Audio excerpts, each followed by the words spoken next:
Assalamualaikum warahmatullahi wabarakatuh. Kami dari kelompok 4 yang akan presentasikan teori sastra yang berjudul folklore, dongeng, dan legenda serta mitos. Saya sendiri Mustika yang akan mempresentasikan tentang folklore. Ciri-ciri utama folklore yaitu yang pertama penyebaran dan pewarisannya biasanya dilakukan secara lisan. Kemudian folklore bersifat tradisional, folklore ada eksis dalam versi-versi bahkan varian-varian yang berbeda. Folklore bersifat anonim, nama penciptanya sudah tidak diketahui lagi. Folklore biasanya mempunyai bentuk berumus atau berpola. Folklore mempunyai kegunaan atau function dalam kehidupan bersama suatu kolektif. Folklore bersifat pralogis, yaitu mempunyai logika tersendiri yang tidak sesuai dengan logika umum. Ciri pengenal ini terutama berlaku bagi folklore lisan dan sebagian lisan. Yang kedelapan, folklore menjadi milik bersama atau kolektif dari kolektif tertentu.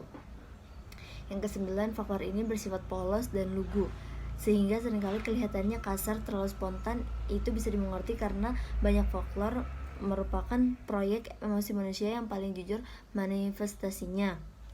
Jadi folklore ini yang pertama itu penyebaran dan pewarisannya biasa dilakukan secara lisan. Jadi ceritanya folklore ini tuh seperti cerita. Jadi ceritanya ini dari mulut ke mulut. Makanya penyebarannya itu nggak realistis gitu, maksudnya nggak ada benar-benar cerita yang ada di dalam buku gitu. Terus folklore bersifat tradisional. Nah, tradisional karena ceritanya ini yang bikin tradisional. Cerita-cerita yang misalkan legenda bukan legenda, maaf, cerita-cerita yang zaman dahulu gitu, tentang mistis-mistis atau yang lainnya. Terus folklore ada eksis dalam versi-versi bahkan varian-varian yang berbeda. Nah, ceritanya juga pasti banyak dan berbeda-beda. Folklore bersifat anonim, nama penciptanya sudah tidak diketahui lagi. Nah, yang karena folklore ini bersifat dari lisan ke lisan, jadi nama penciptanya ini tidak diketahui siapa gitu. Folklore biasanya mempunyai bentuk berumus atau berpola. Folklore mempunyai kegunaan, fungsi, dan kehidupan bersama suatu kolektif. Dan bersifat prologis. Jadi bersifat prologis ini karena dia terlogika gitu, kayak masuk di logika kita gitu. Terus kemudian ceritanya itu spontan, jadi dari mulut ke mulut, jadi yang diceritain udah asal lewat aja gitu, biasanya seperti itu. Kemudian bentuk folklore menurut James Dananjaja menyatakan bahwa folklore mempunyai 3 kelompok besar, yaitu folklore lisan, folklore bukan lisan, dan folklore sebagian lisan. Penjelasannya sebagai berikut. Folklore lisan adalah folklore yang bentuknya memang murni lisan, yang termasuk dalam kelompok ini yang termasuk dalam kelompok ini adalah bahasa rakyat seperti logat, julukan, dan sebagainya. Yang kedua, ungkapan tradisional seperti peribahasa atau pemeo. Yang ketiga, pernyataan tradisional seperti teka-teki. Yang keempat, puisi rakyat seperti pantun, gurindam, dan syair. Yang kelima, cerita prosa seperti mite, legenda, dan dongeng. Yang keenam, nyanyian rakyat. Nah, ini bentuk-bentuk folklore lisan ya. Nah, seperti yang kita tahu, dongeng-dongeng dan puisi-puisi ataupun pantun-pantun itu sudah ada sejak zaman dahulu, ya kan. Nah, itu kita nggak tahu tuh sebagian dari dongeng itu siapa penciptanya gitu. Jadi makanya tadi disebutkan kalau penciptanya itu anonim. Terus folklore sebagai lisan adalah folklore yang bentuknya merupakan campuran unsur lisan dan bukan lisan. Misalnya kepercayaan rakyat, permainan rakyat, teater, tarian, adat istiadat, upacara, pesta, batu permata, dan sebagainya. Udah paham ya di sini folklore sebagai lisan itu yang campuran, benar-benar campuran. Itu tuh kayak kepercayaan rakyat, misalnya budaya mungkin ya. Terus folklore bukan lisan adalah folklore yang bentuknya bukan lisan, walaupun cara pembuatannya diajarkan secara lisan. Mungkin ada sebagian folklore yang berupa teks, jadi bentuk nyatanya, tapi tetap saja anonim, tidak diketahui gitu. Kemudian fungsi folklore sendiri ada 4. Yang pertama sebagai alat pencermin angan-angan suatu kolektif. Kemudian alat pengesahan pranata dan lembaga kebudayaan. kemudian alat pendidikan anak, dan sebagai alat pemaksa dan pengawas agar norma masyarakat dipatuhi gitu. Jadi kenapa folklore ini diadakan, karena biasanya sebagian suku yang memiliki budaya-budaya yang harus dipatuhi gitu. Jadi kenapa folklore ini diciptakan gitu. Kemudian selanjutnya sifat folklore.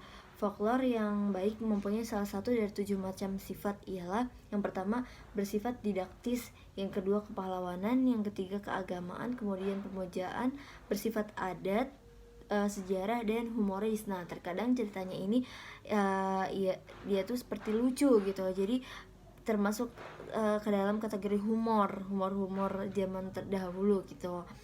Terus dia juga bersejarah, karena yang kita tahu folklore ini ceritanya melalui lisan-lisan gitu. Jadi emang udah dari dulu gitu, udah bersejarah folklore ini. Sekian presentasi dari saya. Terima kasih. Selanjutnya akan dilanjutkan oleh rekan saya. Ya, bismillahirrahmanirrahim. Saya akan melanjutkan penjelasan dari cerita jenis-jenis dari cerita rakyat itu sendiri. Salah satunya adalah dongeng atau biasa yang disebut di bahasa Arab itu al-hikayah.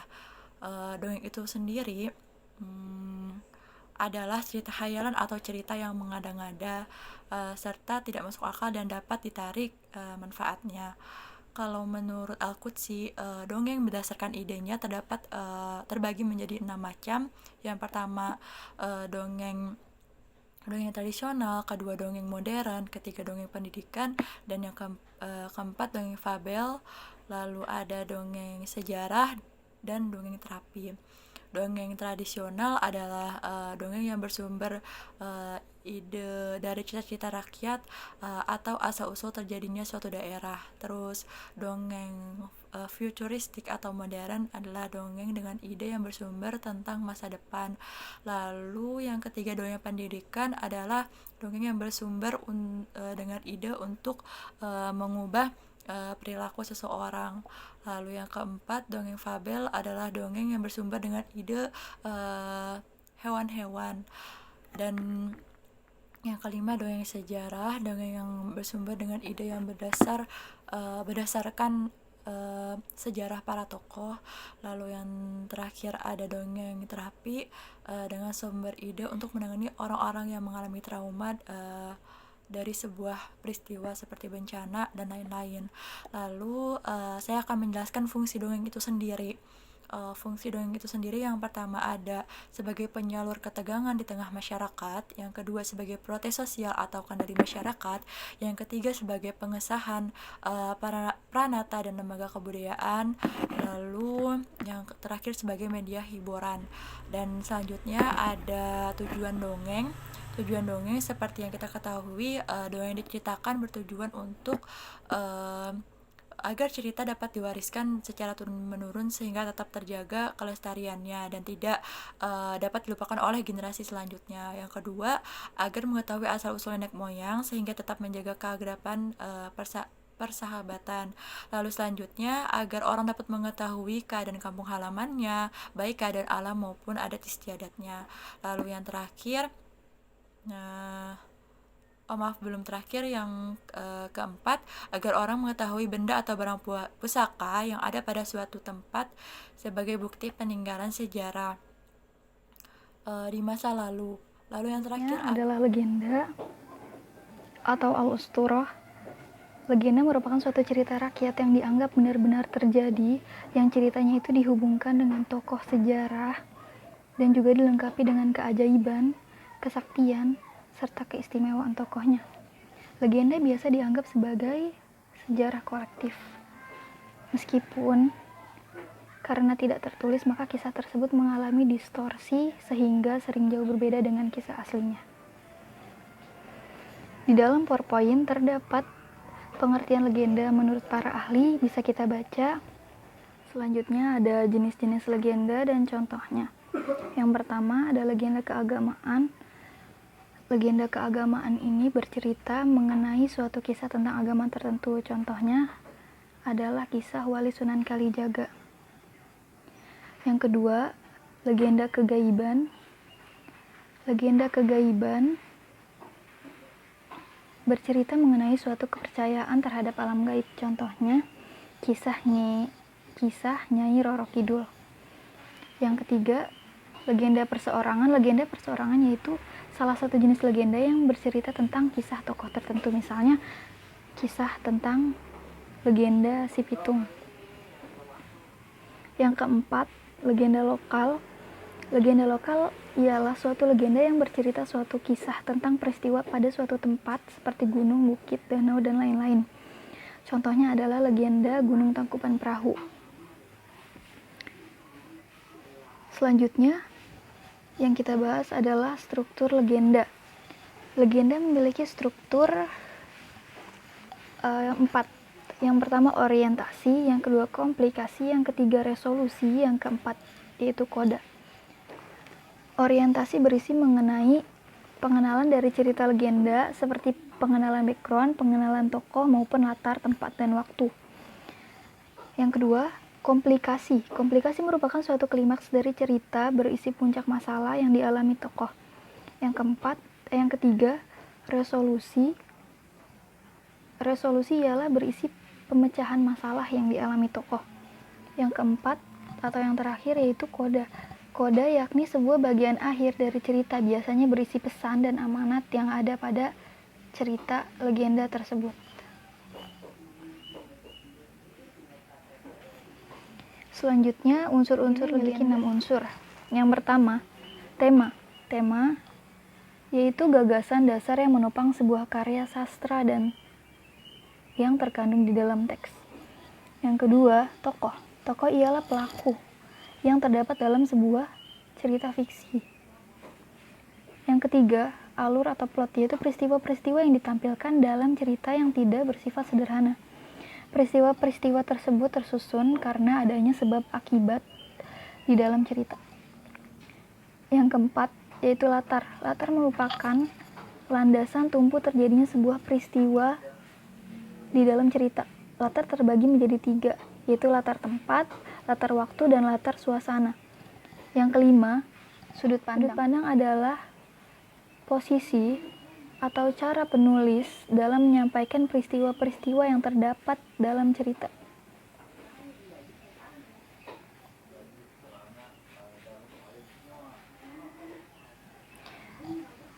Yang terakhir, ada amanat. Amanat adalah sebuah pesan yang ingin disampaikan di dalam cerita tersebut kepada pembaca.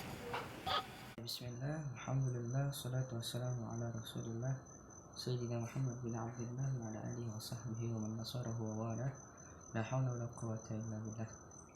Ya, teman-teman, sekarang kita beralih pada mitos, atau dalam bahasa Arabnya bisa disebut sebagai asatir, atau dalam kata jamaknya usturah, bisa juga disebut dengan al-khurafah. Nah, di sini kita lebih mengambil kata al-khurafah. Kemudian, ma makna al-khurafah? Al-khurafah hiya al-i'tiqadu awil fikratul qa'imah ala mujarradin takhayulatin duna wujuda sababin aqliyin aw mantiqatiyin mabni ala al-ilmi wal ma'rifah. Wa tartabatul khurafat bi fiklur asy-syu'ub haitsu anna al-khurafata 'adatan ma tumassilu irsan tarikhiyan tatanaqalahu al-ajyanu, yang dalam artinya bahwa mitos adalah kepercayaan atau ide yang didasarkan pada fantasi belaka tanpa alasan yang logis atau tanpa ada bukti fisiknya berdasarkan sains dan ilmu pengetahuan. Mitos juga dikaitkan dengan cerita rakyat karena mitos merupakan warisan yang diturunkan dari generasi ke generasi. Jadi mitos itu bisa disebut sebagai suatu warisan dari para leluhur kepercayaan leluhur atas suatu dasar, bisa itu peristiwa, peringatan ataupun larangan, yang mana itu diturunkan dari generasi ke generasi, yang pada saat itu oleh masyarakat setempat sangat dipercayai atau bisa dibilang sangat sakral. Jadi mitos juga berkaitan dengan legenda. Mitos ini juga bagian dari legenda.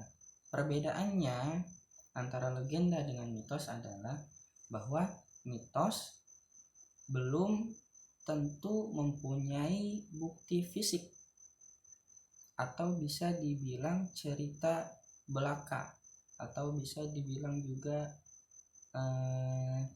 tahayul, seperti itu. Jadi mitos adalah kepercayaan dari masyarakat setempat yang diturunkan oleh para leluhur, entah itu tentang peristiwa, tentang larangan, atau tentang peringatan.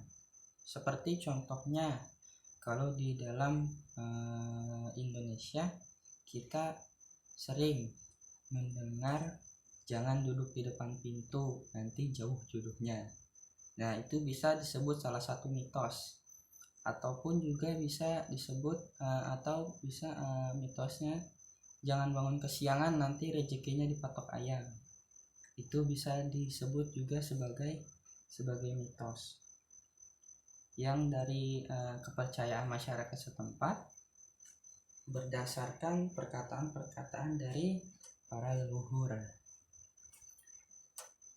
Kalau di dalam bangsa Arab ada juga beberapa mitos. Ada yang pertama mitos bahwa bangsa Arab pada zaman jahiliyah atau pada zaman pra-Islam, mereka itu sangat percaya bahwa bulan Safar itu adalah bulan penyakit atau bulan sial, yang mana pada saat itu masyarakat bangsa Arab tidak memperbolehkan keluarganya ataupun masyarakatnya yang mempercayai dengan mitos itu untuk bersafar atau berpergian keluar, karena ditakutkan mereka yang berpergian akan mendapatkan kesialan. Itu yang pertama. Kemudian ada juga mitos yang menyebutkan bahwa bangsa Arab zaman jahiliyah atau zaman pra-Islam itu mengatakan tidak boleh menikah di bulan Syawal, karena ditakutkan yang menikah pada bulan Syawal akan mendapatkan kesengsaraan selama berumah tangga. Nah, di mitos ini Rasulullah Shallallahu Alaihi Wasallam membantah sangat tegas dengan menikahi Siti Aisyah di bulan Syawal, seperti itu. Kemudian ada lagi mitos tentang ayam jago dengan burung gagak. Jadi ceritanya kurang lebih seperti ini. Dulu ini diceritakan oleh seorang ulama linguistik, seorang ahli dari linguistik, yang ditanya oleh seorang Arab Badui tentang sepotong syair yang menyebutkan bahwa sayap daripada ayam jago itu telah dipinjam oleh burung gagak, karena pada dulunya mitos daripada orang Arab ini, ayam jago lah yang bisa terbang, sedangkan burung gagak yang mempunyai sayap tidak bisa terbang. Karena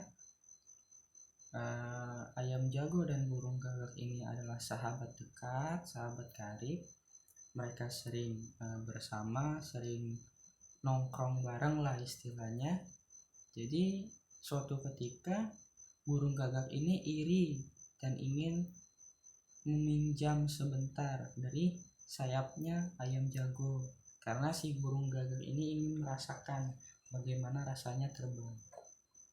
Nah, pada ketika itu si burung gagak ini meminjam sayap dari ayam jago dengan konsekuensi dia akan mentraktir untuk minum arak kepada ayam jago tersebut sampai puas. Nah, akhirnya diberikanlah sayapnya ayam jago. Kemudian burung gagak menggunakan sayap ayam jago untuk terbang sejauh-jauhnya tanpa kembali lagi ke ayam jago tersebut.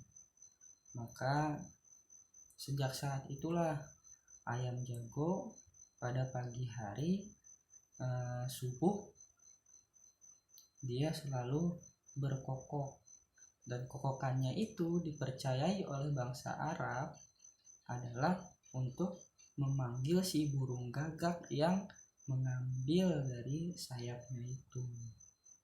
Nah, itu sedikit dari beberapa mitos-mitos. Kemudian selanjutnya mengenai ciri-ciri mitos. Ada ciri-ciri mitos. Ciri-ciri mitos di sini ada 4 kurang lebih. Yang pertama ada ciri distorsif. Ciri distorsif ini adalah kaitan antara form dan konsep yang sifatnya distorsif dan deformatif. Jadi konsep mendistorsi form menjadikan makna pada sistem tingkat pertama bukan lagi merupakan makna yang menunjuk pada fakta yang sebenarnya. Jadi singkatnya atau lebih jelasnya, ciri distorsif ini adalah bahwa mitos yang makna pertama daripada mitos itu sudah tidak digunakan lagi. Jadi lebih mengutamakan dari makna yang kedua yang sedikit mempunyai fakta. Kemudian ciri yang kedua dari mitos adalah intensional. Maksudnya intensional ini adalah mitos itu tidak begitu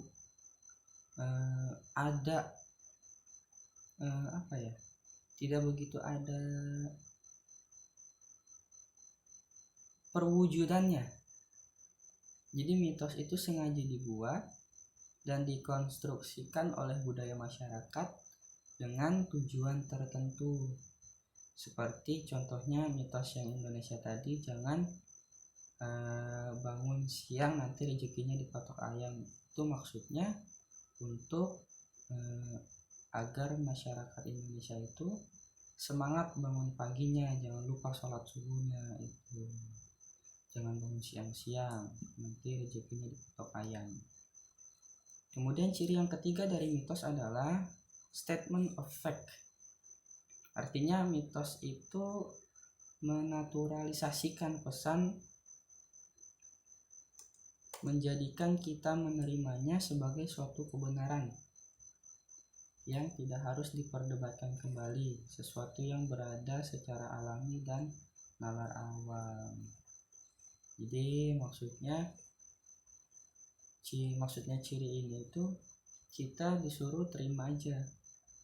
Seperti tadi contoh mitosnya, jangan duduk di depan pintu nanti jauh jodoh. Nah, ataupun juga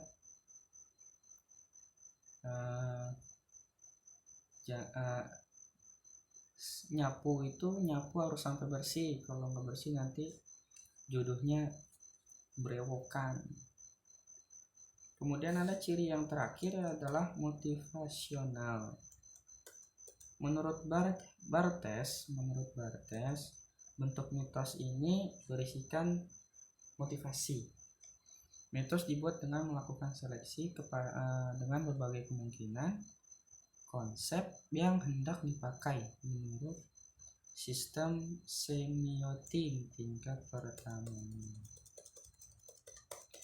Kemudian selanjutnya, setelah ciri-ciri mitos, ada juga yang namanya fungsi mitos.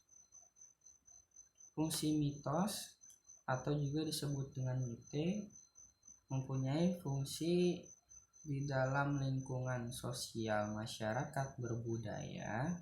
Yang pertama adalah untuk mengembangkan simbol yang sangat berarti dan juga menerangkan fenomena lingkungan yang dihadapi. Yang kedua, merupakan suatu sarana pendidikan yang sangat efektif dalam pengukuhan dan penanaman nilai budaya, norma sosial, dan keyakinan tertentu.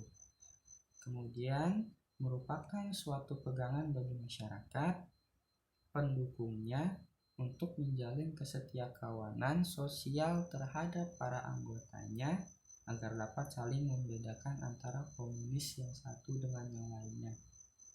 Kemudian yang keempat, selanjutnya untuk menanamkan dan mengukuhkan nilai budaya, pemikiran ataupun pengetahuan tertentu. Yang terakhir, sebagai perangsang perkembangan kreativitas dalam berpikir.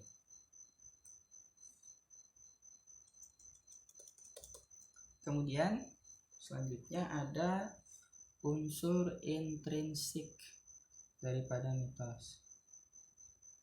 Unsur-unsur yang terkandung di dalam mitos ini ada 7. Ada 7 unsur yang terkandung di dalam mitos. Yang pertama ada tema, yang kedua ada alur, kemudian yang ketiga ada latar, ada penokohan, ada sudut pandang, ada gaya bahasa, dan amanat. Unsur-unsur intrinsik ini tidak sepenuhnya ada pada setiap mitos. Ada hanya sebagian unsur intrinsiknya. Tapi jika mitos ini berkaitan juga dengan legenda atau cerita rakyat, maka keseluruhan daripada ketujuh dari unsur intrinsik mitos ini terdapat di dalamnya. Seperti itu, kurang lebihnya mohon maaf. Billahi taufiq wal hidayah. Assalamualaikum warahmatullahi wabarakatuh.